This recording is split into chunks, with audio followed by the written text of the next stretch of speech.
page number 208, example 12.3. How much current when an electric bulb draw from a 220 volt source if the resistance of the bulb filament is 1200 ohm? Please check how much is the voltage? 220 volt. Please check how much is the resistance? 1200 ohm. And what we have to find? How much current. So what we are going to do? We are going to use the Ohm's law. हमें Ohm's law use करना है. As per the Ohm's law, V equal to I. V is given, R is given. What is missing? I. So I equal to voltage 220, resistance 1200. 0 0 cancel. 2 11s are 255. नहीं 260. Correct है. फिर इसको point में convert कर लेना. This is your final answer. इसी sum को आगे देखिए. How much current with an electric heater coil draw from a 220 volt source if the resistance is 100. So again check how much is resistance, how much is voltage 220. Again what we have to find. So I equal to V upon R. So 220 upon 100. 0 0 cancel. So 22 upon 10 सबको बताया ना 2.2. So ये हो गया complete आपका example 12.3. इसी तरह चलो एग्जाम्पल 12.4 की तरफ.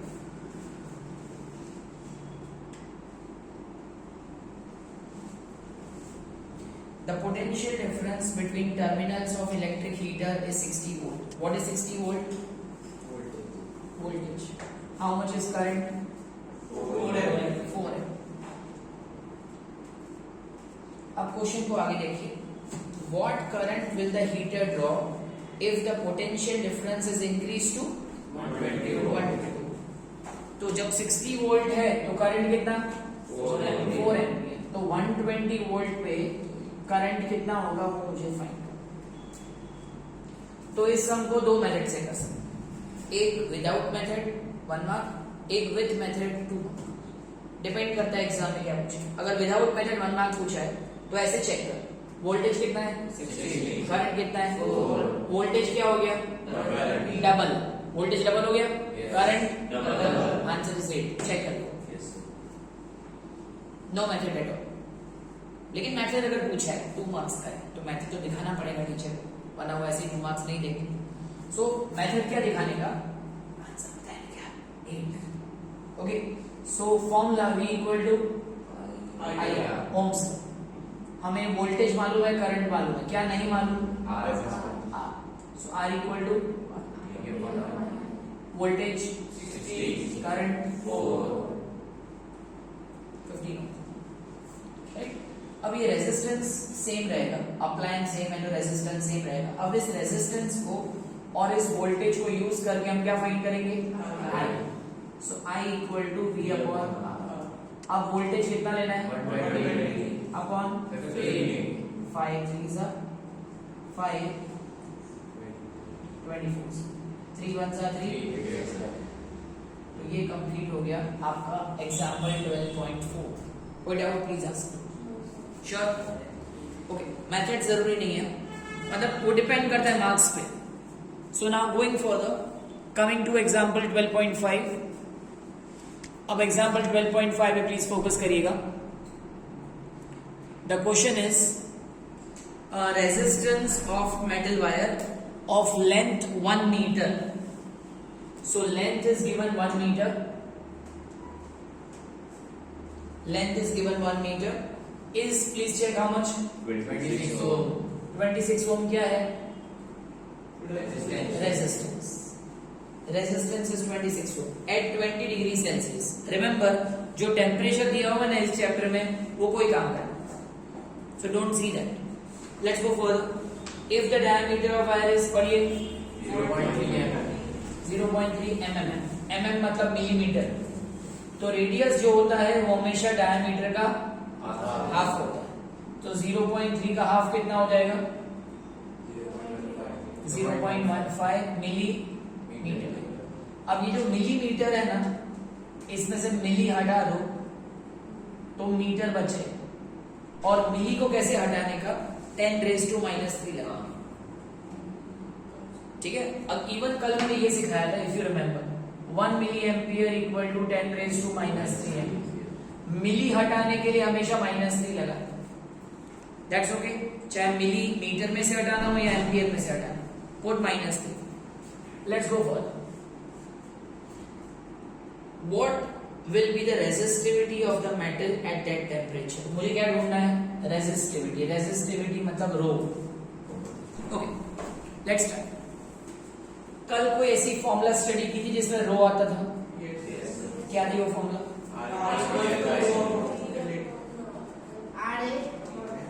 R equal to rho L upon A. This formula we studied yesterday in the last section. So R equal to rho L upon A. R means resistance, rho means resistivity, L means length, A मतलब area.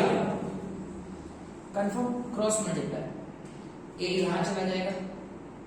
So AR upon L equal to rho. Is that clear, everyone? Yes. So rho equal to A means area. Is area given? No. So use the formula pi r square. Is resistance given? Yes. Is length given? Yes. So what's the value of pi? Please tell me. कुछ भी ले ले, 22/7 भी right है, 3.14 भी right, कुछ भी ले ले। And how much is R radius? 0.15 into 10⁻³ whole square. और लेंथ कितना है? पॉइंट को हटा दे, सो 3.14 क्या हो जाएगा? 314/100। 0.5 के ऊपर क्या है? स्क्वायर, मतलब 0.5 दो बार लिखते। इजी? सॉरी 26। अच्छा 26 नहीं लिखा मैंने, करेक्ट, यहाँ पे लिखा था, सॉरी 26 लिखना भूल गया। और 10⁻³ का स्क्वायर (10⁻⁻6) मल्टीप्लाई करते हैं बेटा, 3 2 6 इंटू 26। चलिए, इस स्टेप तक कोई doubt? Okay, so going further now 314 remains as it is. 15 का please help. 225. 26 as it is. Now see, 10⁻⁻6 as it is. अब please see, 10⁻², 10⁻², 10⁻². Total 10⁻6 हो गया? श्योर? और 10⁻6 से ऊपर जाएगा तो हो जाएगा 10⁻⁻⁻। कोई डाउट नहीं जा सकता? श्योर? मतलब डिनोमिनेटर में से ही सारे 100 गए अपने अपने घर। Now somebody please help me, 314 into 225। 314 into 225। So you are getting 70650। इसको मल्टीप्लाई करो 26 से please. Please multiply this with 26. 70650 into 26. 1836900 into 10⁻⁻12. That's okay everybody? Okay. अब देखो यहाँ कहीं पॉइंट दिख रहा है? नहीं, कहीं पॉइंट नहीं है, इसका मतलब लास्ट में है। जैसे 2 है, 2 में कहीं पॉइंट है? नहीं, तो इस 2 को हम 2.0 लिख सकते हैं सर? Yes. तो वैसे इसको हम ऐसे लिख सकते हैं 1836900.0। इस पॉइंट को यहां से यहां लिखिए, यहां। तो चेक करिए बीच में कितने डिजिट्स हैं? 1 2 3 4 5 6 डिजिट्स आगे लिखिए। सो 1.836900। बिकॉज आप इसको 6 डिजिट्स आगे लिखे हैं, किस साइड पे? लेफ्ट के राइट? लेफ्ट। सो पावर इतना प्लस होगा। So 10⁻⁻12 plus 6. How much? -6. तो ये आपका final answer, ohm metre. Because ये हमने क्या ढूंढा? रेजिस्टिविटी। रेजिस्टिविटी की यूनिट होती है ओम मीटर। अच्छा यहाँ पे 1.84 क्यों किया, प्लीज सी। 1.84 इसलिए किया कि पॉइंट के बाद जो तीसरा डिजिट है वो 5 से बड़ा है, तो जब वो नंबर 5 या 5 से बड़ा हो तो आगे वाले नंबर में +1 कर देते हैं। So answer is 1.84 into 10⁻⁻6 ohm metre. Example 12.6, look at the question. A wire of given material having length L and area of cross section A has a resistance of 4 ohm. What should be the resistance of another wire of the same material having length L upon 2 and area of cross section 2A? Page number 209 पे focus करना। Example 12.6. So question में ये दिया बढ़िया, question में ये दिया हुआ है a wire of given material. मेरे पास दो तरह की वायर है। A wire of given material having length, please tell me, L, area of cross section A, has resistance 4। ठीक है, so formula R equal to rho L upon R की value 4, सो 4 equal to rho L upon A। यहाँ तक okay? आगे question पढ़ो। What would be the resistance of another wire. एक दूसरे वायर का मुझे रेजिस्टेंस फाइंड करना है of the same material. Material same है तो रेजिस्टिविटी भी सेम रहे। Material same, resistivity same. Having length L upon 2, not 1 upon 2, L upon 2 and area of cross section 2. So I am writing here for another wire, यहाँ पे जो length है ना ये L upon 2 और एरिया कितना है 2, एरिया is 2। दोनों को डिफरेंशिएट करने के लिए मैंने L और यहाँ L डैश लगाया ताकि कंफ्यूजन ना हो। फॉर्मूला क्या है R का, R equal to rho L upon A, सबके ऊपर डैश। रो के ऊपर डैश क्यों नहीं लगाया, बिकॉज दोनों में रो कांस्टेंट है। क्यों, बिकॉज क्वेश्चन में सेम मटेरियल दिया हो। Let's go, rho as it is, L dash की value L upon A dash की वैल्यू 2। जब भी दो अपॉन हो ना तो हमेशा एक चीज दिमाग में रखने का, numerator as it is multiplied by denominator का रेसिप्रोकल। मैथ्स में भी मैं करवा रहा था, आपने सुना, numerator as it is multiplied by denominator का reciprocal. Numerator as it is multiplied by denominator का रेसिप्रोकल। तो न्यूमरेटर क्या है L upon 2, rho L upon 2। So numerator as it is multiplied by 2a का रेसिप्रोकल 1 upon 2। कोई doubt ले लिया? No sir. So rho L into 1 rho L, 2 2 4, clear? Okay. अब ये जो अपॉन 4 है ना उसको बाहर रखो, अंदर क्या बचेगा, so 1 upon 4 into rho L upon A। Okay, 1 upon 4 into rho L upon A। Let's go further. अब keep 1 upon 4 as it is। अब जो रो L upon A है इसकी वैल्यू चेक करो, इक्वेशन 1 में क्या है, रो L upon A की वैल्यू क्या है 4। रो L upon A की वैल्यू क्या है 4। रो L upon A की वैल्यू क्या है 4। यहाँ पे भी रो L upon A है ना, ये भी रो L upon A है, ये भी रो L upon A है, तो रेसिप्रोकल क्यों बोल रहे हो? अरे वो कौन देख रहा है, ये 1 upon 4 as it is. Rho L upon A की वैल्यू क्या है 4, so keep 4 here। So 4 will get cancelled, what you get 1। check the answer in textbook। ठीक है, नाउ सी, आपको ऐसा लगेगा सर टेक्स्ट बुक में इतना शॉर्ट में खत्म किया है, उन्होंने सारे स्टेप्स नहीं किए इसलिए उनका शॉर्ट में खत्म। We have done all the steps, right? तो एक बार प्लीज गो थ्रू करो, कोई doubts please ask. So let's come to the index box, page number 209। okay, so मैं आपको शॉर्ट में सारे आंसर्स डिस्कस कर रहा हूँ, please focus. First question, on what factors does resistance of conductor depend. तो लास्ट टाइम हमने इसको डिस्कस किया था, आंसर एग्जाम में ऐसे लिखना है, resistance of conductor depends on number 1 length, number 2 area of cross section, number 3 nature of material. 1 mark हो तो इतना ही लिखना, लेकिन 2 मार्क का हो तो एक्सप्लेन करना। कैसे एक्सप्लेन करना है?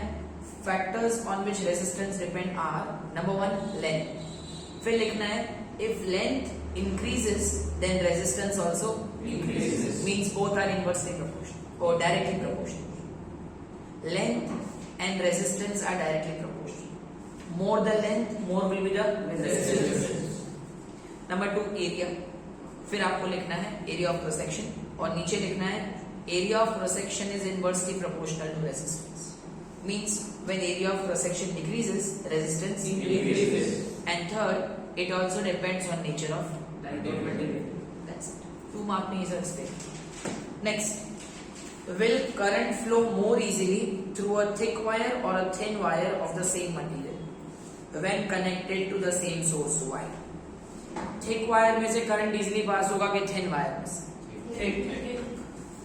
So पहले आपको लिखना है current passes easily through thick wire।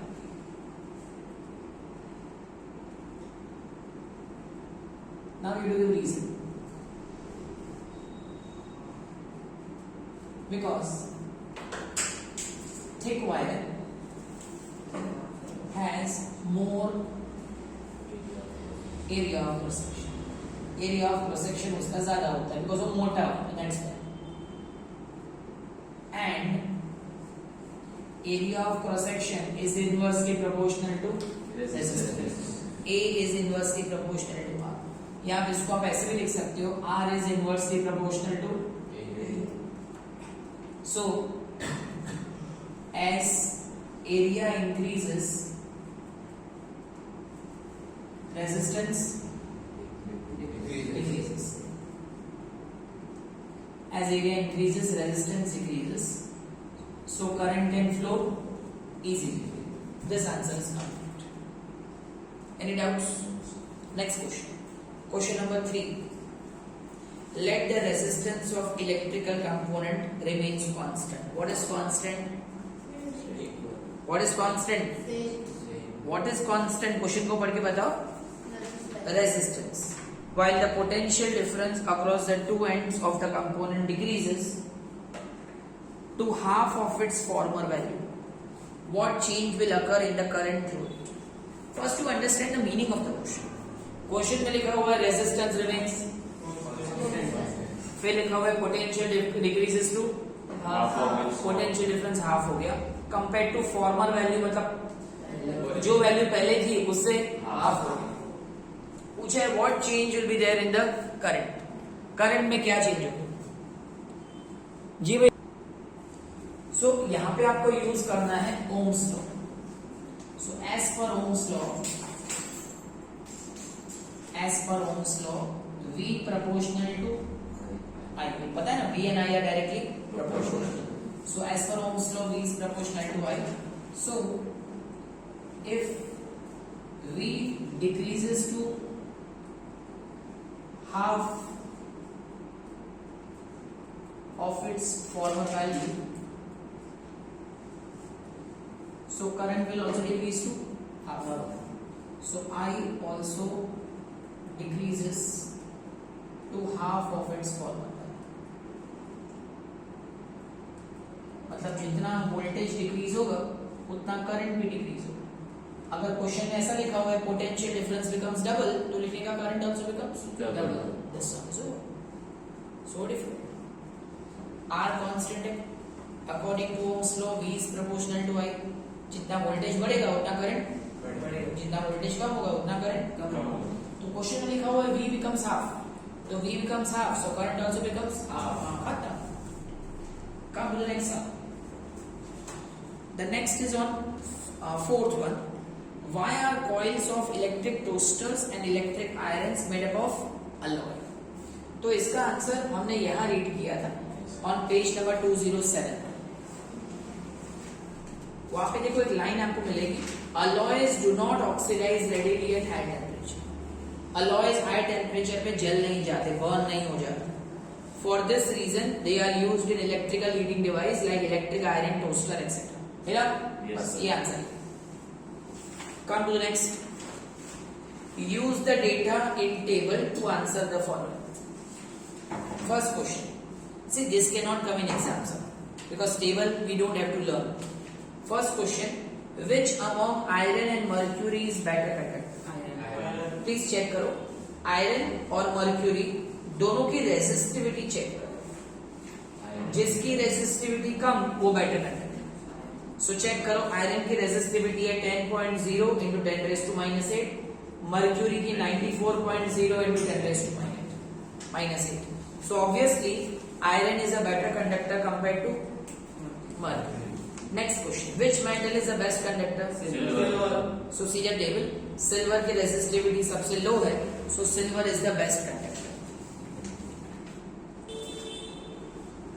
Appliances को सर्किट में कनेक्ट करने के दो तरीके हैं. किसी भी डिवाइस को सर्किट में कनेक्ट करने के दो वेज हैं. Number 1 series connection, number 2 let's understand in detail क्या है ये. सो ये एक डिवाइस है. सर ये तो आपने रेजिस्टेंस बनाया है.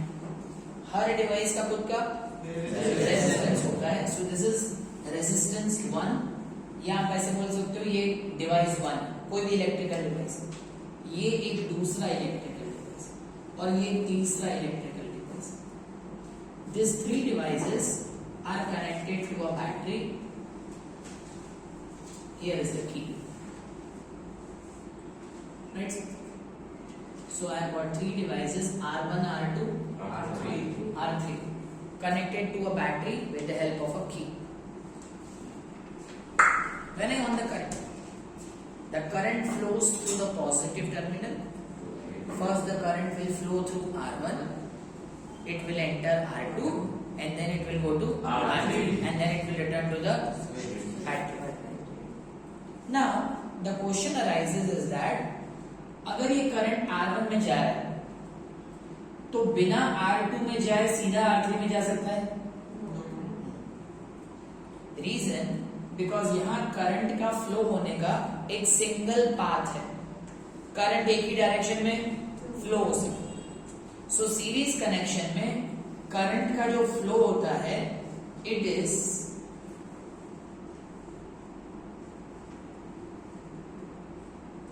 Unidirectional. Current flows only one direction. Because current एक ही डायरेक्शन में फ्लो हो रहा है तो जितना करंट R1 में जाएगा उतना ही करंट R2 में, उतना ही करंट R3 में. मतलब R1, R2 और R3 में current remains constant. It means अगर 5 एम्पियर करंट R1 में जा रहा है तो R2 और R3 में भी 5 एम्पियर ही जाएगा. Is it clear? So series connection मतलब क्या? सीरीज कनेक्शन मतलब when 2 or more resistors are connected end to end. Are connected end to end. देखो इसका एंड इसके एंड के साथ कनेक्टेड है, इसका एंड इसके एंड के साथ कनेक्टेड है. So when 2 or more than 2 resistors are connected end to end, then such a connection is said to be series connection. In series connection, current always flows in one direction. Current always flows in same direction या one direction. Confirm shape? Yes sir. अब parallel क्या होता है बोलो, फिर हम detail में जाएंगे.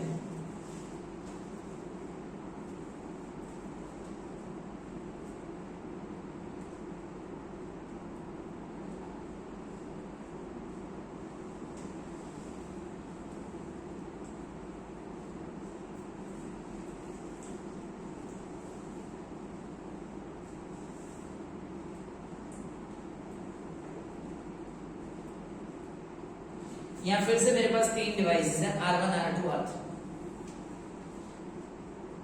करंट फ्लो होगा बैटरी में से, इस पॉइंट तक पहुंचेगा. से for example X. Current will reach till X. यहां आके current will distribute itself into 3 different path. थोड़ा करंट नीचे, थोड़ा यहाँ पे, थोड़ा ऊपर चला जाएगा. अग्री? मतलब करंट अभी 3 डिफरेंट पाथ में फ्लो कर. करंट का डायरेक्शन तीनों में सेम है? नो. यहाँ पे आपके करंट के 3 डिफरेंट पाथ हो, सो दिस इज कॉल्ड पैरेलल। फिर करंट तीनों में से अलग अलग फ्लो हुआ, वापस यहाँ आ गया y पे, from y again it will go back to. My question is, ज्यादा करंट R1 में जाएगा, ज्यादा करंट R2 में जाएगा कि ज्यादा करंट R3 में जाएगा? R2 में। मान लो ये फैन है, ये कोई और डिवाइस है, ये कोई और डिवाइस है, तीनों डिवाइस सेम नहीं, तो किस में ज्यादा करंट है? As per resistance. As per resistance. इन तीनों में से जिसका रेजिस्टेंस ज्यादा होगा उसमें करंट कम जाएगा।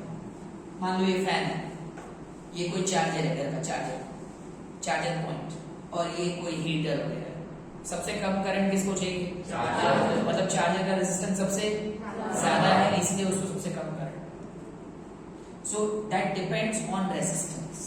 Who will get more current? That depends on resistance. जिसका रेजिस्टेंस कम उसका करंट ज्यादा। So this is called parallel connection. This is called series connection. Parallel connection में 2 or more than 2 resistors are connected between 2 points of a circuit. ये सारे resistors check करो, they are connected between 2 points of the circuit. Agree? Yes. एक और question series पे पूछ रहा हूं, ध्यान सीरीज पे रखो। R1 के दोनों एंड्स पे फोकस करो, focus on both the ends of R1। ये वाला end directly connected to battery, yes sir. ये वाला end directly connected to battery, yes. No, बीच में R2 R3 भी आ। ये वाला end directly not connected to battery. तो कोई आपसे पूछे R1 के दोनों एंड्स बैटरी से कनेक्टेड है, क्या बोलोगे? नहीं। नो नो नो, ठीक है, डायरेक्टली कनेक्टेड नहीं। क्वेश्चन इज डायरेक्टली कनेक्टेड है? नो। R2 के दोनों एंड्स डायरेक्टली कनेक्टेड है? नो। इसका मतलब अगर मेरा बैटरी 24 वोल्ट का है तो इन तीनों में से किसी को 24 वोल्ट नहीं मिलेगा। 24 वोल्ट इन तीनों में से किसको मिलेगा? जो डायरेक्टली कनेक्टेड। इन तीनों में से कोई भी डायरेक्टली कनेक्टेड है? नो। तो 24 वोल्ट किसी को भी 24 वोल्ट तीनों में डिवाइड हो जाएगा। इक्वली मैं नहीं बोला, डिवाइड हो जाएगा, मैंने ऐसे बोला, इक्वल वर्ड मैंने यूज नहीं किया। हो सकता है इसको 10 मिले, हो सकता है इसको 8 मिले, इसको 6 मिले। इन तीनों का टोटल 24। फाइन, चल। अब पैरेलल में क्या हो? तो सीरीज में मैंने आपको ये सिखाया, I रिमेन्स कांस्टेंट, और जो बैटरी का वोल्टेज है वो तीनों में डिवाइड हो जाए। So V equal to V1 plus V2 plus V3। Parallel में क्या हो? R1 के दोनों एंड्स चेक करो, are they directly connected to battery, के बीच में और कोई रेजिस्टर है? मतलब अगर बैटरी 24 वोल्ट की है तो R1 को कितना वोल्ट मिलेगा? पूरा का पूरा। Reason, because it is directly connected. R2 check करो, R3 चेक करो। It means in parallel connection V remains constant. Series में what remains constant? I। Parallel में what remains constant? V remains constant. So now, say for example, the current flowing through the battery is 10 ampere. 10 ampere current flows, तो यहाँ तक कितना ampere आएगा? 10। अब ये 10 ampere तीनों में डिवाइड हो जाएगा। से फॉर एग्जांपल इसको मिल रहा है 5 एम्पियर, इसको मिल रहा है 4 एम्पियर, इसको मिल रहा है 1 एम्पियर, हो सकता है सर? सो आपका जो करंट है ना वो तीनों डिवाइसेस में डिवाइड हो जाएगा, तीनों को करंट डिवाइड हो जाएगा। So I equal to I1 plus I2 plus I3 and V remains in parallel. But what happens in series connection? I remains constant and V equal to V1 plus V2 plus V3। अब मैं आपको क्या कर रहा हूँ, detail में सिर्फ पहले सीरीज कनेक्शन समझा, फिर ये तो सिर्फ आपको इंट्रोडक्शन करवाया, अब डिटेल में जा रहा हूँ। So give the heading series connection and right with me. चलो, so series connection of resistor. First of all, we have written definition. Definition जो मैंने आपको पहले बोला था, when two or more than two resistors are connected end to end, then they are said to be connected in series. तो यहाँ मैंने तीन रेजिस्टर्स लिए हैं R1, R2, R3. These three resistors are in series. Suppose constant current I told you series connection में क्या constant होता है? Current. So constant current I flows through circuit with potential difference V. So V battery का potential difference. V is the potential difference of the battery. So let potential difference. First you please understand. Let potential difference across resistors R1, R2, R3 be V1, V2, V3. मतलब क्या? मतलब मान लो इसका potential difference V1 है, इसका potential difference V2, इसका V3. ये हमने लिखा suppose, right? Now we all know that जो बैटरी का पोटेंशियल डिफरेंस होता है वो तीनों में डिवाइड हो जाए. It means V equal to, और मान लो अगर एक फोर्थ रेजिस्टर भी हो तो V equal to V1 plus V2 plus V3 plus V4. अगर चार रेजिस्टर्स हो, अगर 10 हो तो V10 तक लिखने का. यहां तक ठीक है? Okay. As per ohm's law,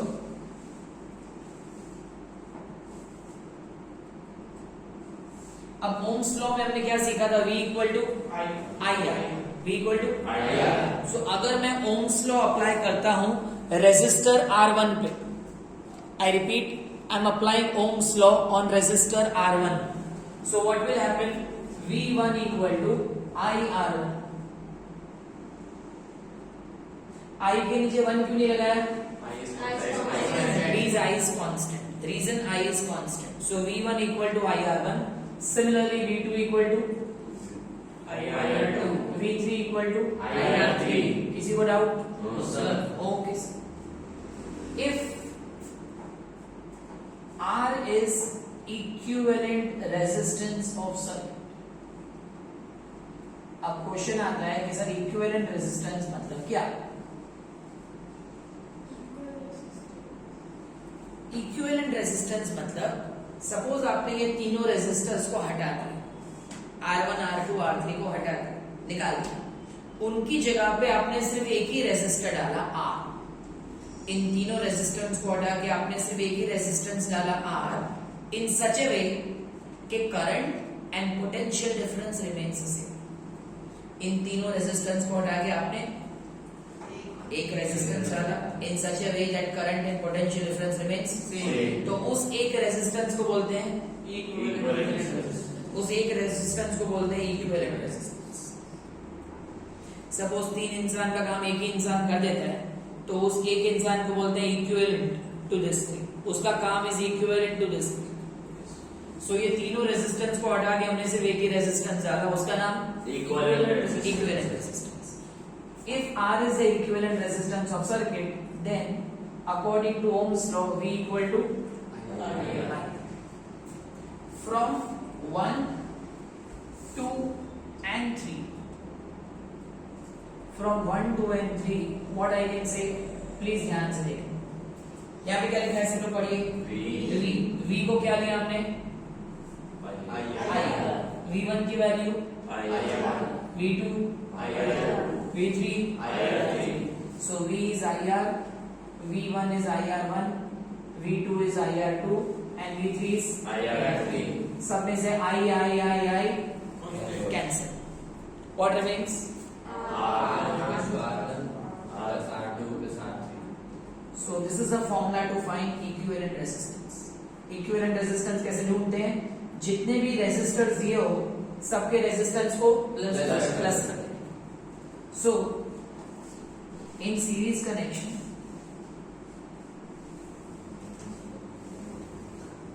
value of equivalent resistance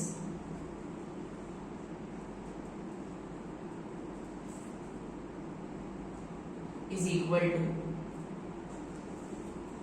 sum of all the individual resistance. जितने भी इंडिविजुअल रेजिस्टेंस है सबके रेजिस्टेंस को प्लस कर दो तो आपको क्या मिल जाएगा,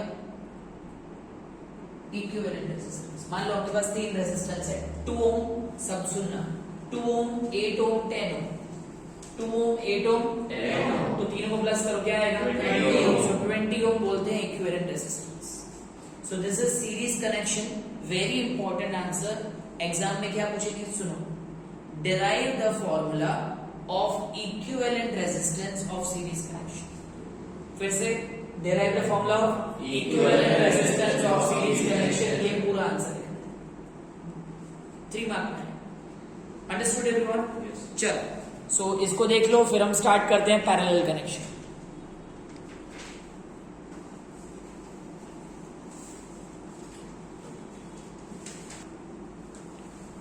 So after series connection, now parallel connection of resistor. First with the definition. When 2 or more than 2 resistors, जैसे इस फिगर में you can see 3 resistors, they are connected between 2 points. So when they are connected between 2 points, then they are said to be in parallel connection. So यहाँ पे मेरे पास 3 resistors हैं, R1, R2, ये तीनों के तीनों parallel में. All the 3 of them are in parallel. So let us suppose कि I करंट फ्लो हो रहा है पूरे सर्किट में, और सर्किट का पोटेंशियल डिफरेंस को मैंने क्या सपोज किया है, कौन सा कनेक्शन है ये, पैरेलल कनेक्शन में तीनों रेजिस्टर्स जो होते हैं उनके एंड्स डायरेक्टली बैटरी के साथ कनेक्टेड होते हैं। So what remains constant, so potential difference हर रेजिस्टर का कांस्टेंट कितना, जो बैटरी का होगा, पूरे सर्किट का पोटेंशियल डिफरेंस है। सो V is constant everywhere. What will change, current. मान लो इसका करंट I1, इसका करंट I2, I3 लिख रहा हूं। So let current I1, I2, I3 flow across resistors R1, R2, R3. Let current I1, I2, I3 flow across the resistors R1, R2 and R3. So, अब जो net current है वो I है। अब ये I करंट यहाँ आके 3 parts में डिवाइड हो जाता है, तो मैं ऐसे बोल सकता हूँ I यहाँ पे आके कौन कौन से पार्ट्स में डिवाइड हो जाता है, I1, I2, I3. So I is equal to I1 plus I2 plus I3. Let's apply Ohm's law.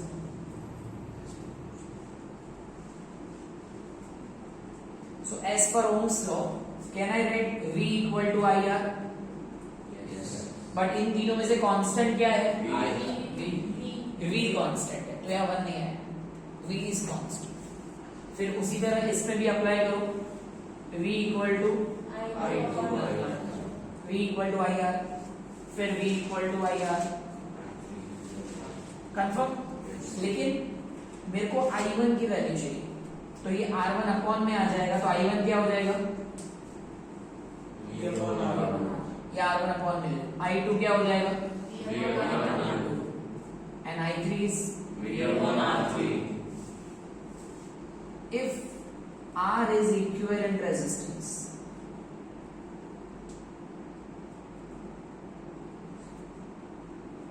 if R is the equivalent resistance of circuit, then according to Ohm's law V equal to IR, so I equal to V upon R.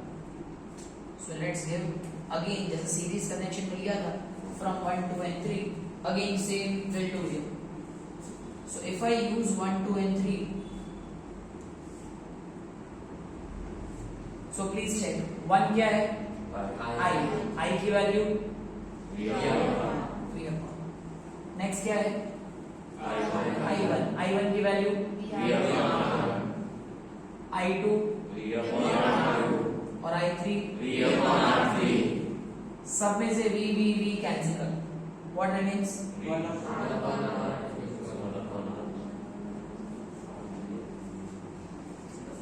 तो students ये जो formula है ना, 1 upon R equal to 1 upon R1 plus 1 upon R2 plus 1 upon R3, this is the formula to find equivalent resistance of parallel connection. I repeat, this is the formula to find equivalent resistance of parallel connection. इसके नीचे एक statement लिखना है. Statement ये लिखना है 1/r का मतलब होता है reciprocal of equivalent resistance. So reciprocal of equivalent resistance is equal to the sum of reciprocal of each individual resistance. So practically ये कैसे यूज होगा, पहले इस पूरे कंसेप्ट को देखो. कोई डाउट हो तो please talk to me right now. So let's see how to solve this. अब यहाँ पे 5 ओम, 20 ओम और 10 ओम ये तीनों पैरेलल कनेक्शन के इक्विवेलेंट रेजिस्टेंस की फॉर्मूला बोलो. 1/r equal to 1/r plus 1/r2 plus 1/r3. अब R1 की वैल्यू 10, R2 की वैल्यू R1 की वैल्यू 5, R2 10, R3 20. सबसे बड़ा नंबर 20 5 के टेबल में आता है, 10 के टेबल में आता है, सो 20 इज एलसीएम. 5 के टेबल में 20 4 plus 2 plus 1 7. So 7/20 is the value of reciprocal. R equal to 20.7. इसको पॉइंट में कन्वर्ट कर दो. Start writing.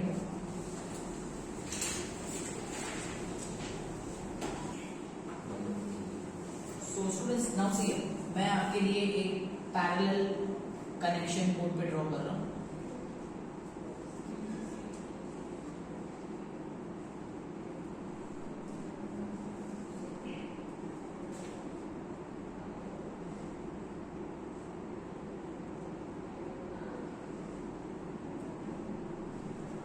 This is a parallel connection. Series connection. I'm so sorry. It's a series connection for you. Now just check what happens in series connection, everyone. We have got 3 resistors R1, R2 and R3. Right? Tell me, in series connection what remains constant? Current remains constant.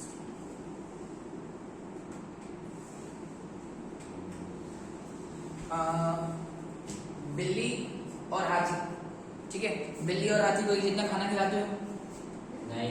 बिल्ली और हाथी एक जितना खाना खाते हैं? नहीं. तो अगर मैं 3 अप्लायंसेस को सीरीज में कनेक्ट करता हूँ, गीजर, घर में गीजर होता है, बल्ब, फैन, अगर मैं तीनों को सीरीज में कनेक्ट करता हूँ तो तीनों को इक्वल करंट मिलेगा?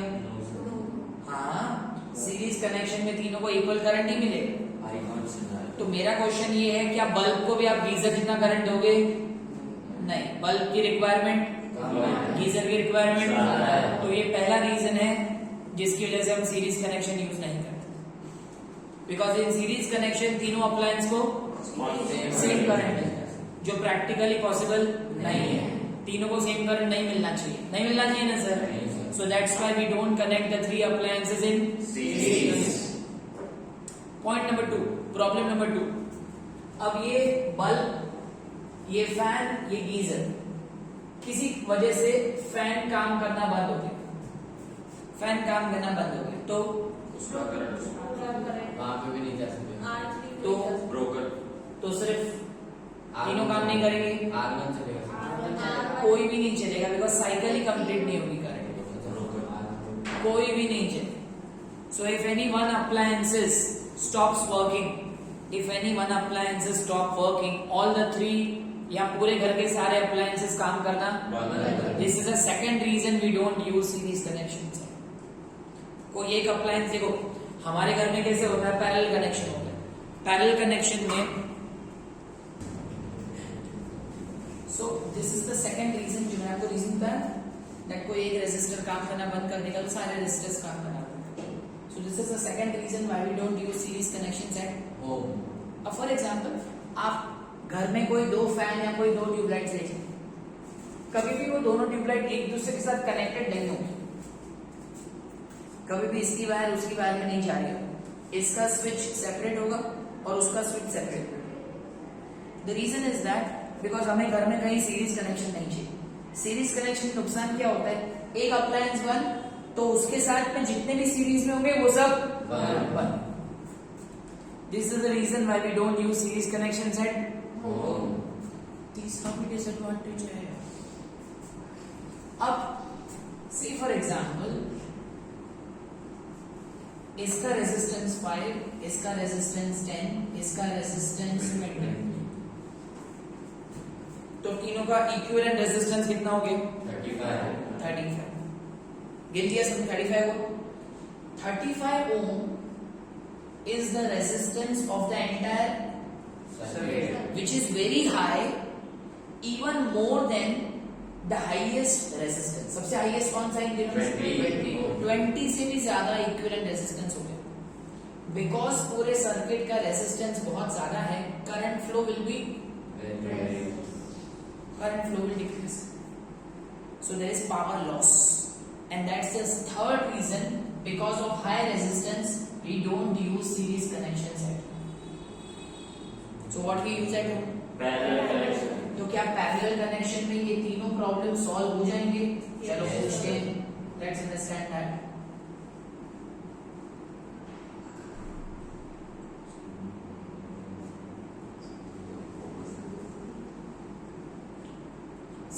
सीरीज कनेक्शन का पहला ड्रॉबैक क्या था कि तीनों को इक्वल करंट मिल रहा था. तो पैरेलल कनेक्शन में यहाँ पे आने के बाद करंट डिस्ट्रीब्यूट हो जाएगा. तो तीनों को इक्वल करंट मिलेगा? नो. तो पहला प्रॉब्लम सॉल्व. यहाँ पे सबको करंट मिलेगा as per their resistance, as per their need. So this is the plus point.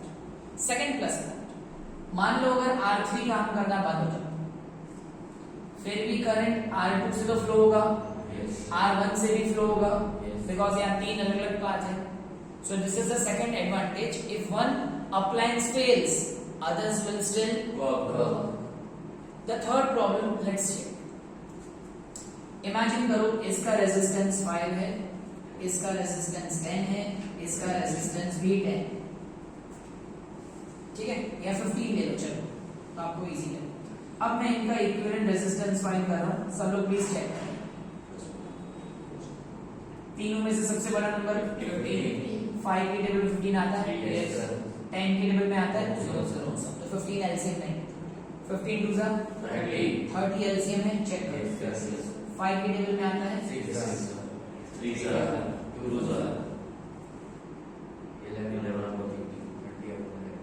So reciprocal करेंगे ना. सो 30 अपॉन पॉइंट निकालोगे ना. 11 2 जा 22, 8 with 2.7 समथिंग. तो ये जो वैल्यू है ना 2.7 समथिंग, ये इन तीनों में से लोएस्ट रेजिस्टेंस कौन सा है? 5. उससे भी कम है. ये जो पूरे रेजिस्टेंस की वैल्यू है ना सर्किट की, पूरे सर्किट का जो रेजिस्टेंस है ना, वो लोएस्ट वैल्यू से भी कम. It means current will flow very easy. So यहाँ पे पावर लॉस नहीं होगा, यहाँ पे आपका पावर सेव होगा. So because of all these reasons, we use parallel connections and not Series connections. Two important questions to remember for the exams. Number 1, advantages of parallel connection, and number 2, disadvantages of series connection. Both are again and again asked in school exams and board exams. Prepare very well. कल हम लोग series connection और parallel connection के numericals करेंगे. Okay? चलो. Advantages of parallel